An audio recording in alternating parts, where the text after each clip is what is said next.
Hoy hablaremos de una innovación médica muy prometedora para combatir la depresión y la ansiedad, pero que también ha mostrado resultados esperanzadores en otras enfermedades como Parkinson, Alzheimer, insomnio y la rehabilitación ante otros daños neurológicos.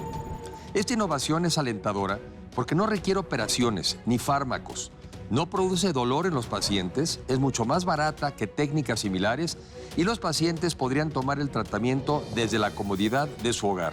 México tiene futuro y su futuro está en tus manos. La mejor manera de predecir el futuro es crearlo. Los avances científicos y tecnológicos han hecho que cambie nuestro estilo de vida, la forma de trabajar e incluso en la que nos relacionamos. La capacidad de educarnos a través de Internet, de transportarnos en vehículos autónomos, de modificar el genoma humano para evitar enfermedades, así como el uso intensivo de las energías renovables y de la inteligencia artificial nos permitirán alcanzar mejores niveles de vida. Pero ¿seremos capaces de incorporar a todos o generaremos sociedades más polarizadas? De esto se trata Ahora Futuro, México y el mundo. Es un hecho de que 1 de cada 5 personas va a sufrir una enfermedad mental a lo largo de su vida. Entonces, pues prácticamente el riesgo es muy alto. Todos conocemos a una persona que ha sufrido de depresión, ansiedad. Y no solo eso, que no han tenido buen resultado o buen éxito con los tratamientos farmacológicos, que es una cuestión grave. Entonces, es muy común las enfermedades mentales. Con el COVID han aumentado todavía más. Durante la pandemia, el punto más álgido de la pandemia, se habló de inclusive 3 veces más los casos de depresión, de ansiedad, ¿no? Entonces es muy común. Tenemos en el cerebro neuronas. Las neuronas de mis clases de biología, y creo que eso no ha cambiado, no se tocan, pero sí tiene que haber una transmisión de una neurona a otra, y estábamos platicando fuera del aire que esa transmisión al final del día ya es eléctrica. Al final del día genera un cambio eléctrico. Genera un cambio eléctrico. Sí hay una transmisión química, es decir, literalmente hay una molécula, ¿no?, que llega de una neurona a otra. O sea, sí pasa un químico de uno a otro. De una a otra. Entonces, al final, aunque sí efectivamente es un órgano químico, también es un órgano eléctrico, ¿no? Porque todos los cambios que medimos son eléctricos en el cerebro. Entonces, los neurotransmisores durante los últimos 50 años tal vez han sido la principal hipótesis de la causa de las enfermedades psiquiátricas, neurológicas. Sin embargo, cada vez más y más nos vamos dando cuenta que es un fenómeno mucho más complejo. No se trata nada más de que la depresión es falta de serotonina, ¿no? Es mucho más complejo porque hay veces que hay serotonina, pero hay depresión. Entonces, hay una serie de mecanismos que están entrelazados y que están causando al final lo que vemos en el paciente, la clínica del paciente. En ocasiones, la actividad eléctrica no funciona como debería en alguna zona del cerebro humano y nos provoca enfermedades mentales como la depresión, el insomnio o la ansiedad.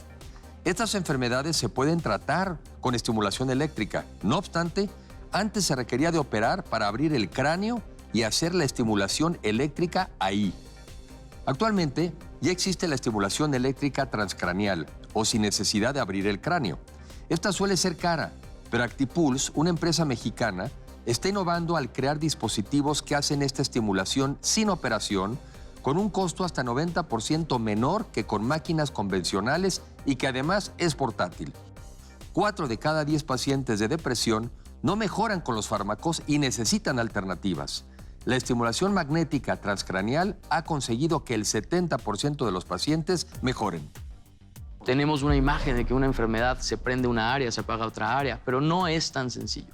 Entonces, dentro de esta gran complejidad, las aproximaciones que han existido, pues es una aproximación farmacológica. Como en otras especialidades, cardiología, pues das un fármaco y el paciente tiene resultados. Bueno, en psiquiatría y neurología no es tan sencillo. La realidad es que la mayoría de los pacientes no responden como esperaríamos. Por ejemplo, depresión. En depresión tenemos un 50% más o menos de riesgo de que no respondas al primer antidepresivo. Entonces, imagínense que les duele la cabeza y el 50% de las veces que funcionara el paracetamol, no 50% de las veces no te funciona. Sí, claro. Entonces, existe este problema. Es muy alto. Existe este problema. Muy frustrante. Frustrantísimo. Y muy frustrante. Imagínate, estas personas cambian de medicamentos 2, 3 veces, se pueden echar 6 meses, 1 año en esta calvario, porque es un calvario estar deprimido. Y al final, pues bueno, encuentran dosis o una mezcla de medicamentos. Nosotros lo que hacemos es tratar de acortar esto, ¿no? La depresión resistente a fármacos, como te digo, es muy común, pero nos hemos dado cuenta en muchos estudios de investigación que entre más fármacos utilices, peor es el pronóstico. Más difícil es que respondas al próximo y al próximo. Entonces existen otras técnicas donde no utilizamos un químico como tal, un fármaco, sino modificamos tal cual la actividad eléctrica del cerebro, ¿no? Y esto se llama estimulación cerebral. Hay invasiva y no invasiva, pero la no invasiva, la más común, se llama estimulación magnética transcranial. ¿Qué hacemos? Es tal cual transcraneal. ¿Por qué? Porque no va dentro del cabeza. No entra. Por eso no es invasivo, ¿no? Y la estimulación magnética transcranial lleva 40 años existiendo. Desde el 2007 está aprobada por la FDA, específicamente para la depresión resistente a fármacos. Es indolora, prácticamente no sientes nada, a lo mejor un poquito de sensación en la cabeza, pero no duele, no se siente nada. Y es tremendamente efectiva para justamente estos pacientes que ya fallaron a fármacos. Entonces dice, bueno, ¿por qué no la usamos más? ¿No? El problema es que es extremadamente costosa. ¿No? Es cara. Muy cara, muy cara. Los dispositivos son caros, el tratamiento es caro. Estados Unidos, para que se den una idea, cuesta alrededor de $15,000. El tratamiento. El tratamiento, ¿no? Entonces, si tú no tienes un seguro de gastos médicos o no está cubierto por la seguridad social, es impagable.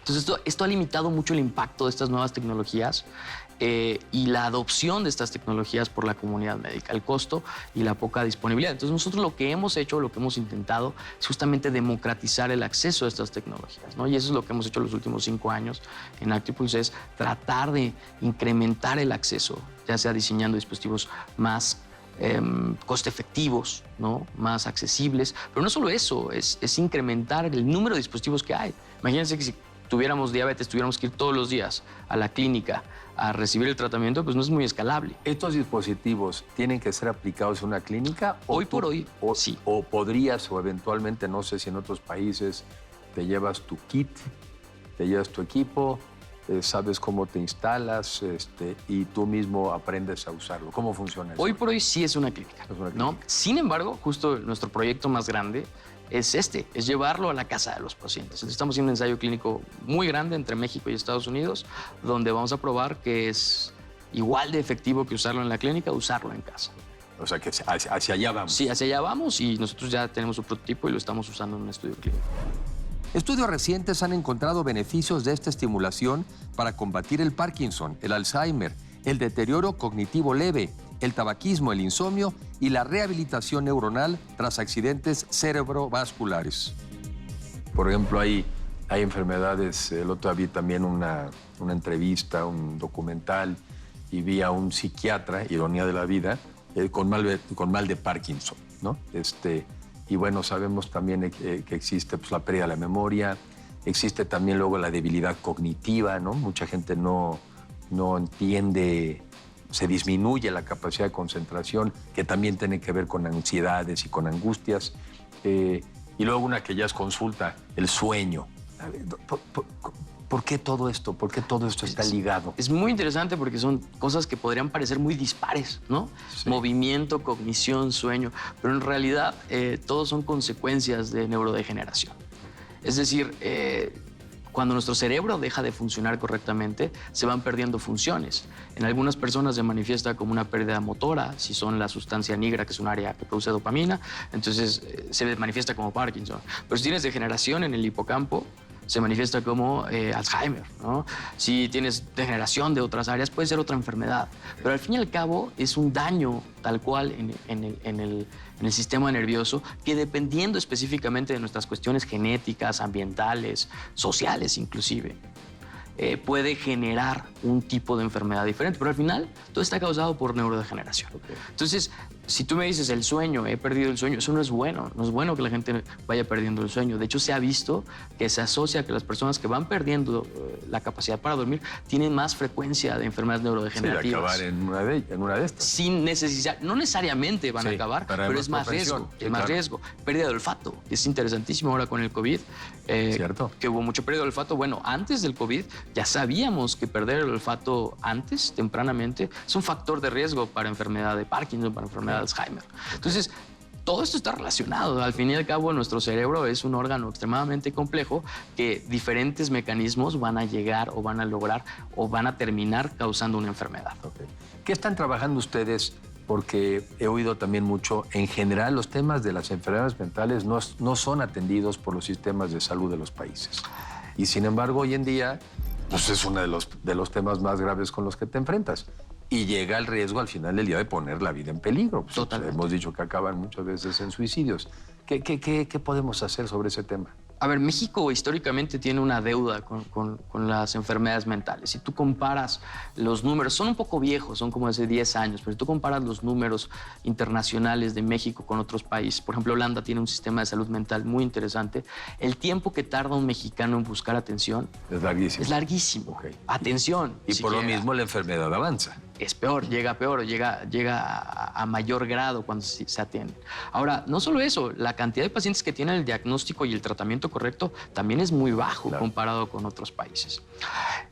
Y luego poderlo sostener, poderlo pagar. Claro, O que sea, en porque teoría, además- teóricamente, si tú tienes seguridad social o un seguro de gastos médicos, se te cubren los medicamentos. Sin embargo, no siempre son los medicamentos que necesitas. Hay muchísimos medicamentos cada vez más costosos, entonces no siempre hay el medicamento en la seguridad social, entonces no te lo pueden dar a veces. Sin embargo, bueno, hay opciones, pero sí tenemos una deuda histórica. Hay muy pocos hospitales psiquiátricos en México. La atención, hay muy pocos psiquiatras y psicólogos per cápita en México comparado con otros países. Un poquito de lo que nosotros tratamos de hacer es quitar ese tabú y democratizar y que haya más acceso a la salud mental y a la salud cerebral, llamémosle, ¿no? Porque también incluimos cuestiones psiquiátricas, pero también neurológicas, que son también importantes.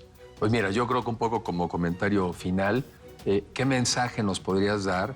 Y sobre todo para la gente joven en México. Creo que cualquier persona que padezca un tema emocional merece un buen tratamiento, pero todavía se vuelve, me da la impresión, todavía se vuelve un poco más dramático en un joven o una joven que tiene tanto por delante y al mismo tiempo pues estar en una depresión, en una ansiedad.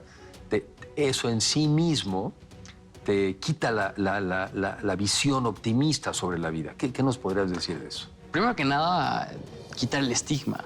Cuando uno tiene una enfermedad como diabetes, no está mal, ¿no? Nadie te critica que tengas diabetes. Y bueno, eres pues diabético? ni modo, tienes diabetes.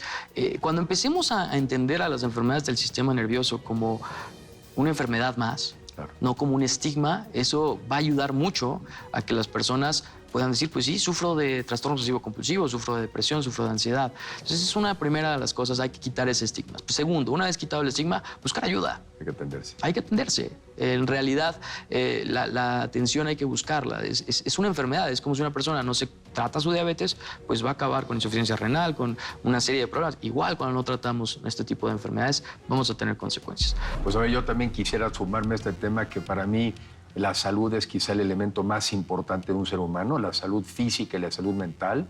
Eso te permite tener energía, tener ganas para hacer dos cosas, para enfrentar los retos que nos plantea la vida, pero también sobre todo las oportunidades.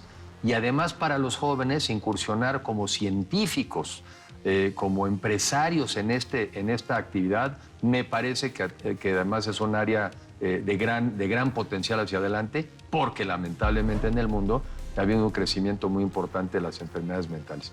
Te agradecemos mucho el que compartas Enrique, tus muchas conocimientos con nosotros y qué bueno que lo estás haciendo. Es un momento muy importante en el mundo y creo que es una necesidad que hay que atender. Muchas gracias, Enrique.